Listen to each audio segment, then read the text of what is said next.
Hello, welcome to this update.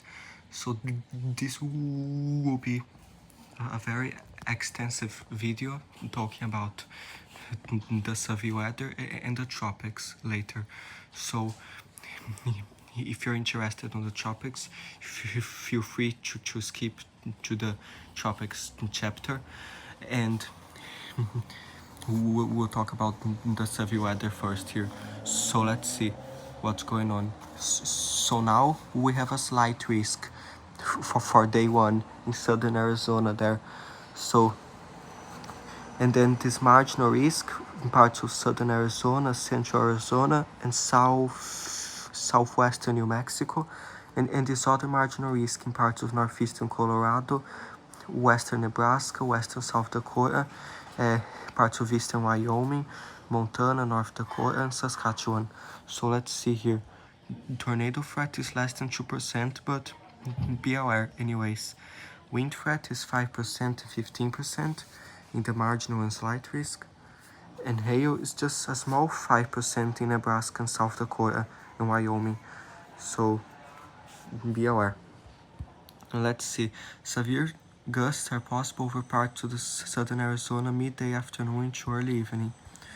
So be aware. Let's see day 2, and there's a marginal risk for tomorrow in parts of northwestern Nebraska, South Dakota, North Dakota, northeastern Wyoming,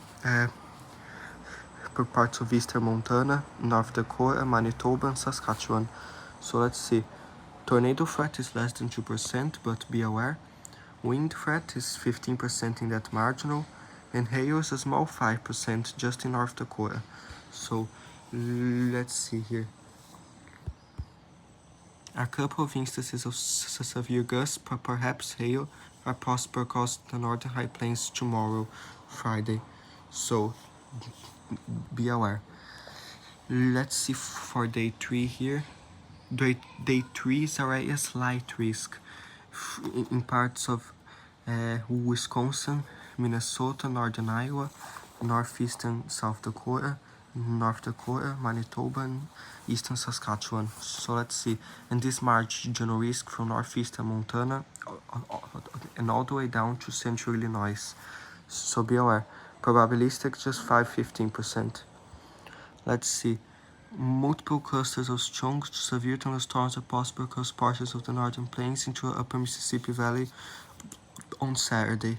So be aware on Saturday there.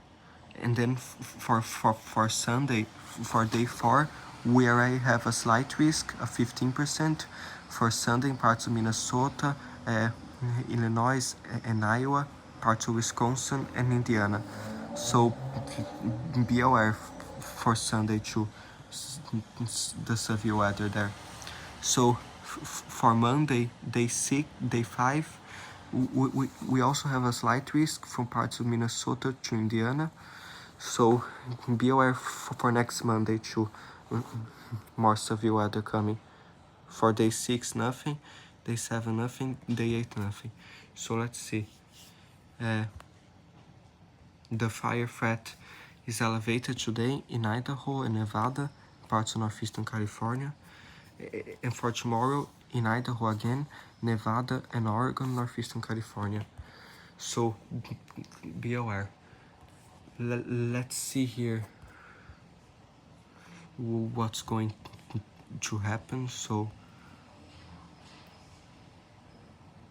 let's see.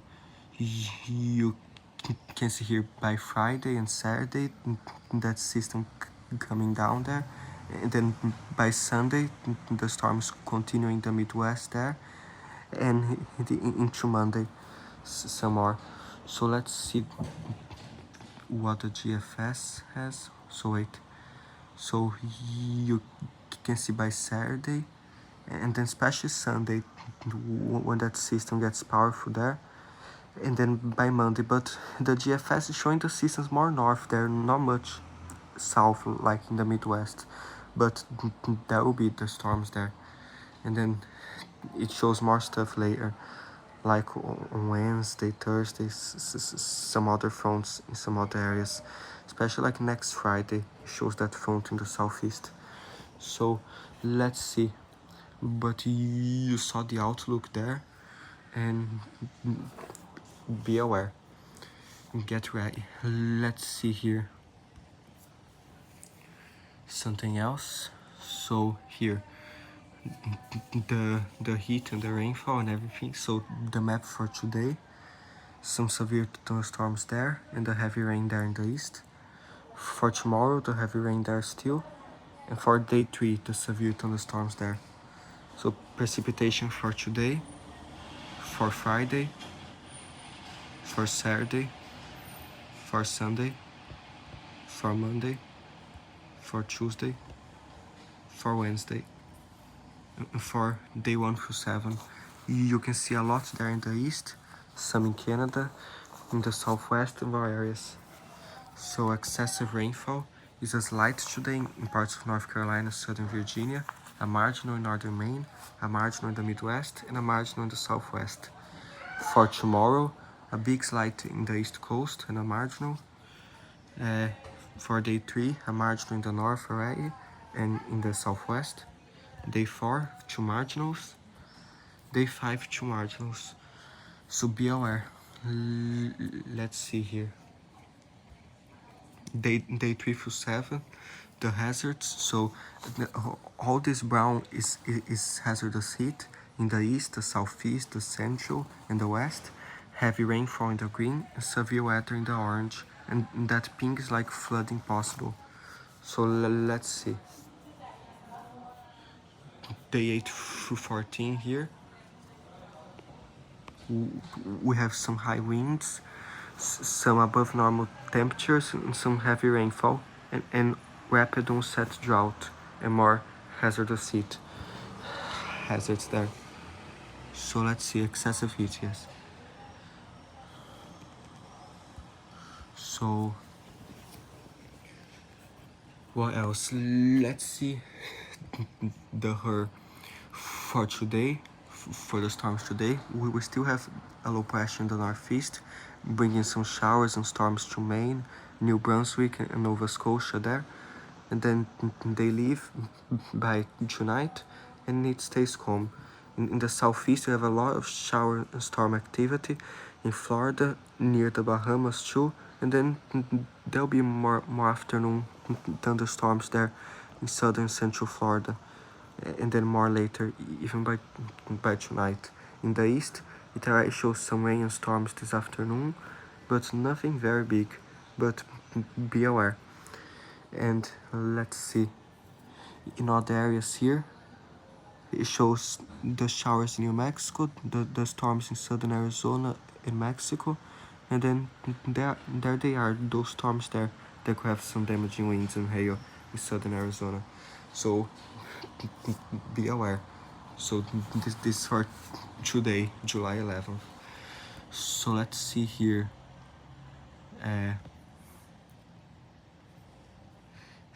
Some heat things. Wait, this is kind of slow here.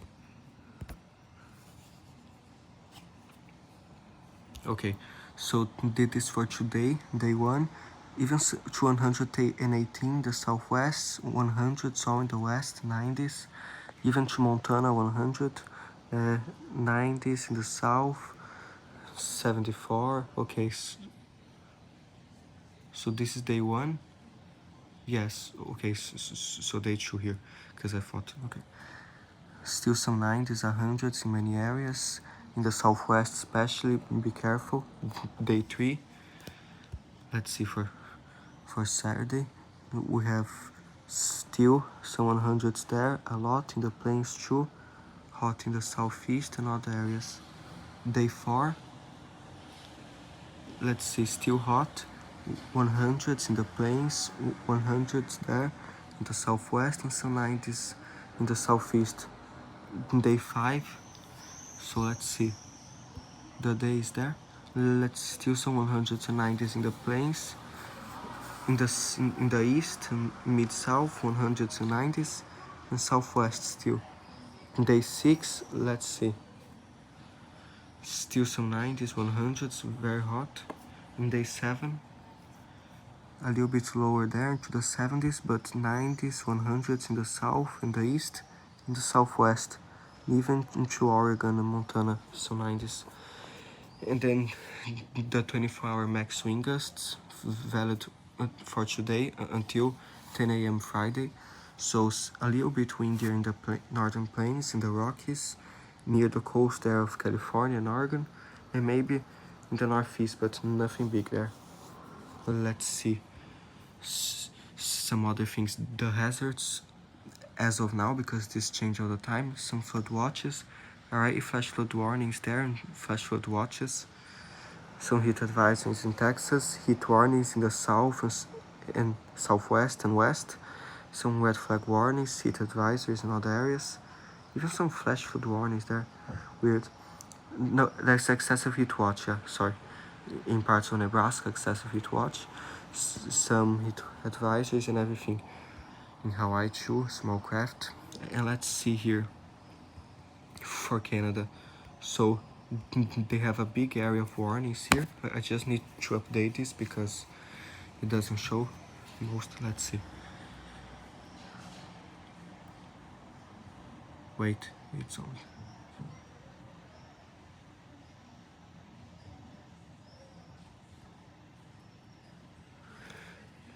So while it doesn't load, I'll just show you here.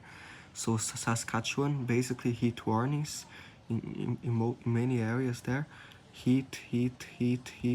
This list goes down into the infinite because it shows all the cities. In Quebec, still rainfall, a wind warning in northern Quebec, and a bunch of rainfall warnings there.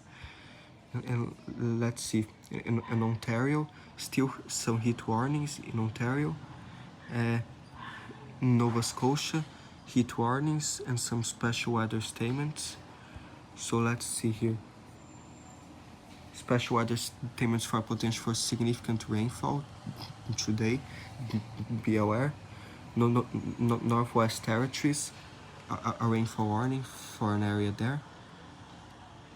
New Brunswick, rainfall and severe thunderstorm watch. So let's see. They say conditions for then level severe thunderstorms keep producing heavy rain, continuing into this evening. Yes, so be aware in New Brunswick there. And let's see. What else? British Columbia, a lot of heat warnings and a severe thunderstorm watch near Fort Nelson. Let's see, conditions favorable for the development of severe thunderstorms keep producing strong winds, large hail, and heavy rain. So be aware. They don't say here, but it's probably this afternoon and this evening, the time span. And let's see here. In Alberta, a bunch of heat warnings. Here, we got it finally. The severe thunderstorm watch there in British Columbia. The heat warnings all over Alberta, Saskatchewan, and Manitoba. They say the highs may reach 32 degrees Celsius. So let's see in Ontario, the heat warning is there. Humidity values into 35 degrees, but the temperature might be like 32 and 30 degrees. A long duration heat event continues in southern Alberta. And let's see the wind warning in northern Quebec, the severe thunderstorm watch there, and the heat warnings in Nova Scotia, and the rainfall advisories there. And the rainfall warnings here in southern Ontario too, but this might expire later today, so be aware. Let's see now the tropics here. So we'll do some short range forecasts and then we'll go into a long-term update. So now, wait, we still have this area there near the southeast. They say A broad area of low pressure located a few hundred miles off the southeast coast of the US continues to produce disorganized showers and thunderstorms. Environmental conditions do not appear favorable for much additional development of this over the next day or so before it moves inland in the southeastern US by this weekend. Regardless of development, heavy rainfall will portions of the Carolina coast late this week into the weekend. For more information, okay, so just 10% of the development. I doubt this will develop because there's a bunch of dry air there, wind shear coming from the east because of an upper low, and it's so not organized. So this will just bring some heavy rain in the Carolinas there and some other areas of the east coast. So be aware. But what we have now is the Eastern Pacific. Take a look at this giant area of interest here. So because of the monsoon trough, we have a lot of thunderstorm activity in Central America there. I told you in the video yesterday, the heavy rains and everything. So and they put this low pressure there, and they say this might develop in the Central Eastern Pacific there. So they say a tropical wave located near Central America is forecast to move westward about 10 to 15 miles per hour across the tropical East Pacific during the next week. Conditions could become favorable for some slow development of the wave next week as it approaches the central portion of the basin. So 0% and 20% in the next 7 days. So this won't affect anyone because you'll be in the middle of the ocean, but it's affecting people now because of the heavy rains in Central America. So be careful there.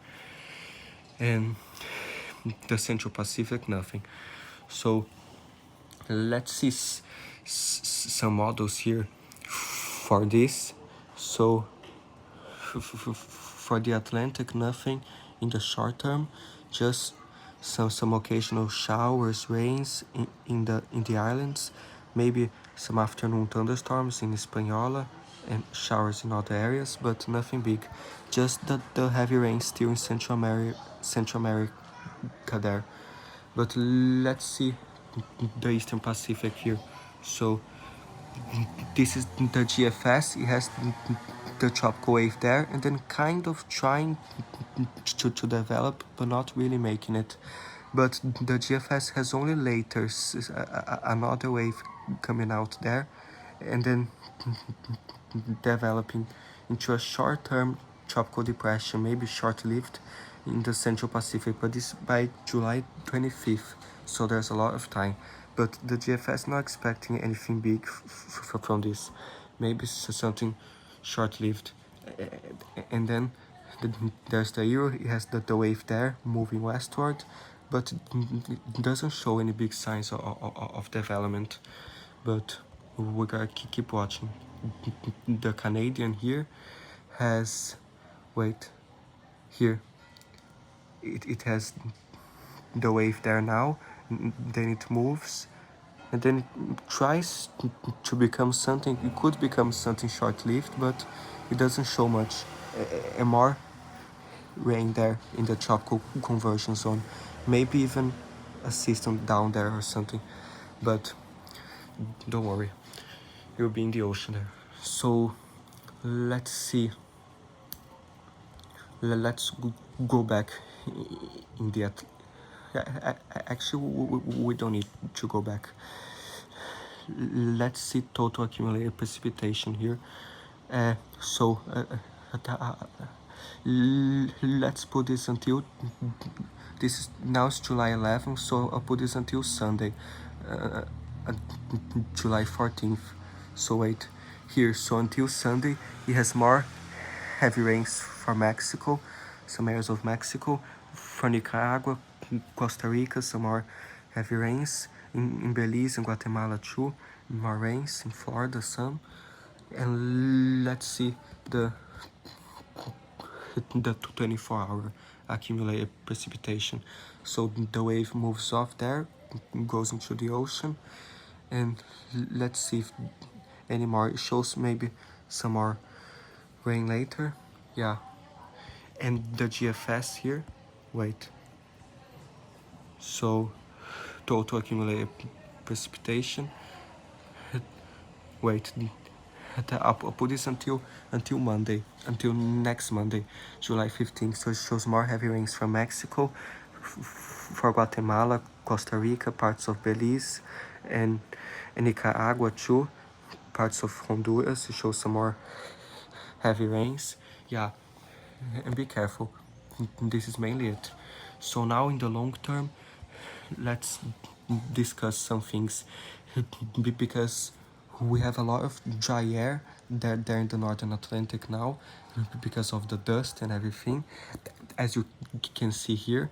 So we have all that dust there, that dry air, and because they're in northern Africa, especially northwestern Africa, we have a heat low pressure cell there, or they call it a Hadley cell, that is a very strong area there, spinning in the atmosphere, and it's helping to throw all this dust into the Atlantic there. So now it's parked there in northwestern Africa, throwing all that dust in the Atlantic. So you can see these big tropical waves in Africa now, like this one just coming out of Africa. But as soon as these tropical waves make it to here, they will die, because of all the dry air there that will compress the rain activity, and this will become just some cloud cover. So as soon as these tropical waves make it there, the dry air will kill them off. But we have some pretty good tropical waves in Africa now, but these aren't expected to do much because of all the dry air there. But as we get into August and September, especially August, when this dry air quiets down a little bit, and the cell in northern Africa will likely shut down and stop throwing dry air there, we'll have a better chance for these waves to develop. And we also got to watch the Indian monsoon there, the Indian Ocean monsoon, because if it gets more robust there, it may help to enhance the tropical waves going over Africa, and then when they arrive in the Atlantic, they will have more potential for development with them. So we also gotta watch what the Indian Ocean does. So let's see what else. So this map here, there's a lot of colors, but I'll explain. So this is a zonal wind anomaly map. So the purple colors are like below average winds, like strong winds, and zonal winds, and the reds are like above average winds. So what this tells, so this like the end of July, by the end of July, it shows that area of below average winds will be because there's a strong high pressure system parked there, and then those stronger winds there in the north, those are the jet stream there going just south of the Arctic there, the jet stream, and that area of purple is like the high pressure. But then down here you can see some stronger wind anomalies too, and this might indicate that the easterly jet is more active, and there are stronger tropical waves going out in that area. So let's see, as we get to like July 26, the same thing. So let's see what else here. And this is like the precipitable water. So you can see now the dry air there, but as we get like into later July and early August, you can see way more green there. There'll be much less dry air, so the cell over Africa will relax, and there will be much more moisture there. So you can see July 20th, still some dust, and then by July 28th and early August, way more moisture there. So we will get more active by that time period. And let's see here, and you can see this big area of high pressure with that blue H there, and all those isobars there are the high pressure. So it's occupying much of the Atlantic there, and then so this like by August 4th. So the high pressure will stay strong there, and then the only way for the systems to go is to the west, south of the high pressure. So in my opinion, the most the area there you might see most cyclogenesis, like through August and September, will be around that area there, where most systems might try to form there. So let's see here some other things. Wait, so here, and I also think that another area to watch once we start getting more systems in August and September will be like here around the Bahamas, the southeast, as well as the Lesser Antilles there.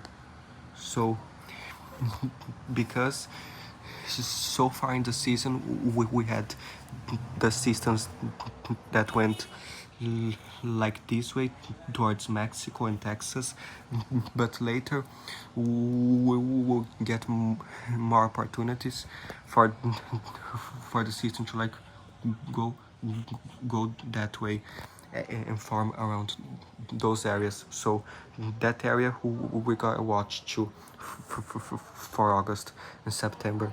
So let's see here. So this is the ensemble member of the GFS. So this is very long range. I just wanted to show you some stuff here. So this like, let's see, I want to show you so like July 19th there, and let's see, wait, if we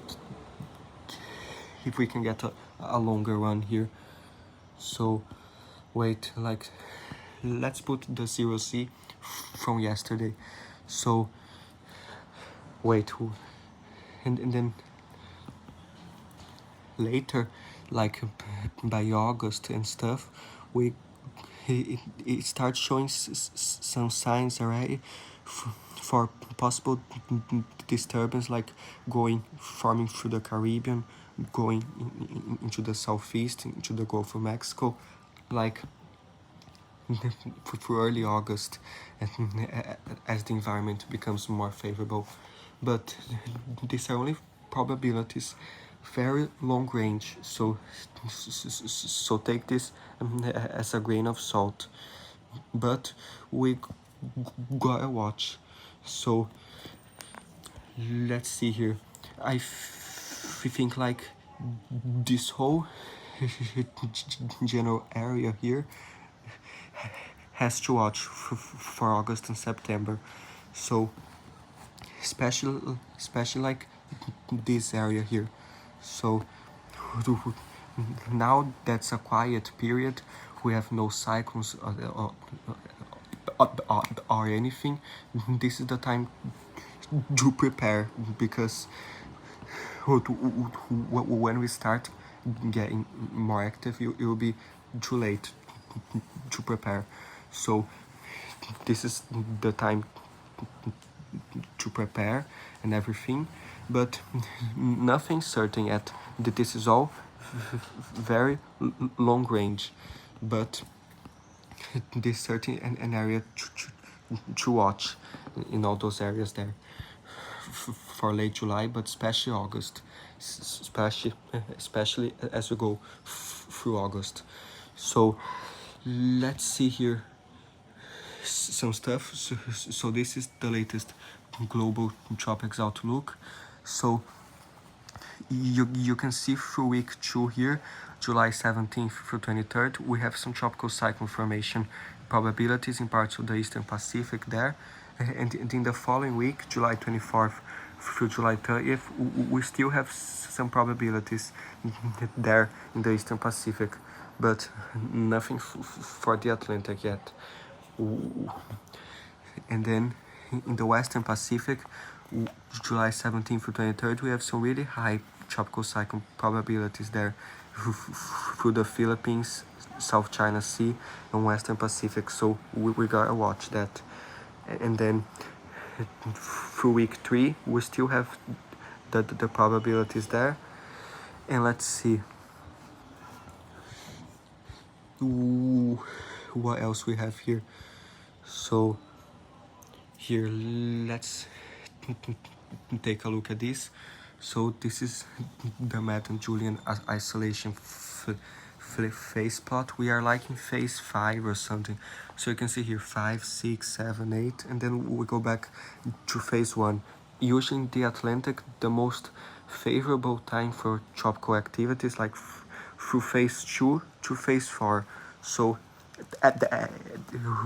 we might get more favorable again as we rotate this back to the Atlantic there. So let's see, we're like in phase 5 and we have a lot of different models here. So there, this is the first model, and let's see, and then some models predict here, like as the Median Julian isolation spins around the globe, it will go back later into phase 2 there, and phase 3 and phase 4. But many models have a different. For example, this is the European model, so it has a less robust turn there. So it depends, but I don't think this Madden Julian isolation might do much there, because we're getting a lot of other signs that could cause for us to watch there. For example here, so this is the like favorable environment, like the upper motion, the red and orange like descending air, like not favorable, like very unfavorable environment like we are now, and then the blue and greens like favorable environment, like rising air. So we see, so that region is the Atlantic and Eastern Pacific. So right of this portion is the Atlantic and Eastern Pacific, and we occasionally get some spots of green and blue there of possible favorable environment. But what I want you to take a look at is in the Indian Ocean here. So you can see there the Indian Ocean, and it has like very robust the area of favorable environment there. So this might help trigger a very robust Indian monsoon there, and Africa standing wave, and this might enhance the tropical waves going through Africa there and make them more robust once they reach the Atlantic. So we have a lot of factors playing out here. So another thing is this thing here. So this is basically the favorable environment too, seen in a different way. But let's see zonal harmonics. So we are now in the unfavorable environment there, and as we get to late July, early August, we might start getting back into the greens there, into the favorable environment. And let's see, and then there in the Western Pacific shows more favorable now, then it shows more unfavorable there in the Indian Ocean. later, like by July 25th or something, but then it's forecast to become more favorable again later. But this thing here is has been doing some weird stuff lately.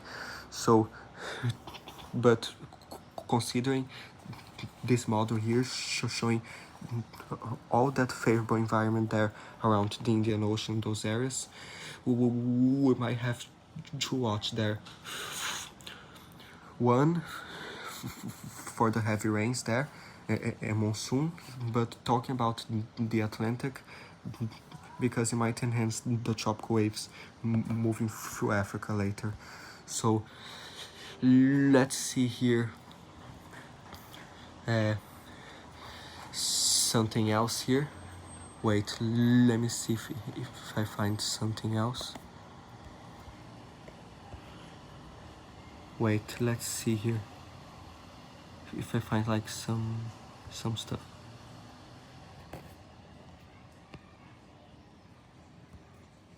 Wait.